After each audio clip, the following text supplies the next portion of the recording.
Yes, students, today we are going to start our next topic, technological and institutional reforms. इससे पहले students हमने types of farming, cropping pattern, crops, rabi और kharif crop और ये सब topic हम कंप्लीट कर चुके हैं। अब हमने हमारा नेक्स्ट टॉपिक स्टार्ट होता है technological and institutional reforms. Now the question is कि ऐसा क्या रीज़न है जिसकी वजह से चेंजेस लाने पड़े, क्या रीज़न है टेक्नोलॉजिकल और इंस्टीट्यूशनल रिफॉर्म्स लाने का? क्योंकि agriculture which provides livelihood for more than 60% of its population, क्योंकि 60% population are engaged in agriculture पे डिपेंडेंट है। थाउजेंड्स ऑफ ईयर से हमारी कंट्री की पॉपुलेशन एग्रीकल्चर से जुड़ी हुई है और ग्रोइंग पॉपुलेशन को फीड करने के लिए टेक्नोलॉजी रिफॉर्म की ज़रूरत है। एग्रीकल्चर सेक्टर में इम्प्रूवमेंट लाएँ ताकि ज़्यादा से ज़्यादा ग्रो कर पाएँ। अब गवर्नमेंट के द्वारा जो स्टेप्स उठाए गए थे टेक्नोलॉजिकल और इंस्टीट्यूशनल एग्रीकल्चर सेक्टर में रिफॉर्म लाने के लिए, वो कौन कौन से थे? कलेक्टिवाइजेशन जो राइट टू इनहेरिटेंस के अकॉर्डिंग जो लैंड कम होती गई थी उन छोटे छोटे ज़मीन को टुकड़ों को जोड़ा गया और ज़्यादा प्रोडक्शन के लिए सब कुछ किया गया था। This is the collectivisation. And next is the consolidation of holding. छोटी छोटी होल्डिंग को कंसोलिडेट किया गया जिससे प्रोडक्शन को बढ़ाया जा सके। Next is a abolition of zamindari. जो बड़े बड़े जमींदार होते हैं जिनके पास बहुत सारी ज़मीन होती है, टेनेंट्स रखते हैं, जो इस चीज़ को एबोलिश किया गया, ख़त्म किया गया, बड़े बड़े लैंड को डिस्ट्रीब्यूट किया गया। ये थे इंस्टीट्यूशनल रिफॉर्म जो गवर्नमेंट के द्वारा किए गए थे। Land reform was the main focus of our first 5 year plan. जो गवर्नमेंट ने आफ्टर इंडिपेंडेंस के बाद जिस पे मेन जो फोकस किया था वो था फर्स्ट 5 ईयर प्लान, जिनमें क्या क्या था लैंड रिफॉर्म में।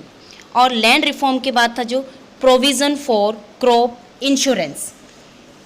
क्रॉप इंश्योरेंस अगेंस्ट किसके लिए? अगेंस्ट अगर मान लो क्रॉप्स फेलियर हो जाती है किसी भी वजह से, नेचुरल कैलेमिटी, डिज़ास्टर, जैसे कोई ड्रॉट है, फ्लड है, साइक्लोन, फायर, डिजीज़, तो इसके लिए ये क्रॉप इंश्योरेंस का प्रोवाइड करवाया गया किसानों को।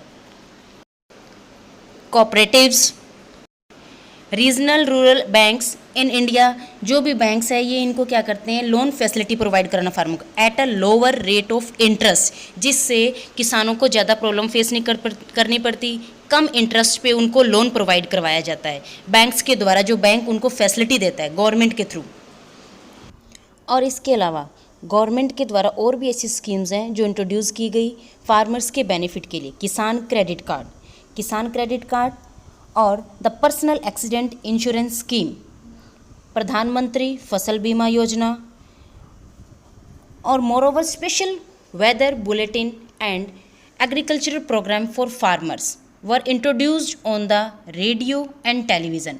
और फार्मर्स को अपडेट करते रहते हैं रेडियो या टेलीविज़न के थ्रू, न्यूज़ वगैरह उनसे पता लगता है वेदर फोरकास्टिंग के बारे में कि कब बारिश होगी क्या नहीं, उसके अकॉर्डिंग फार्मर अपनी क्रॉप्स को इरिगेट कर सकता है।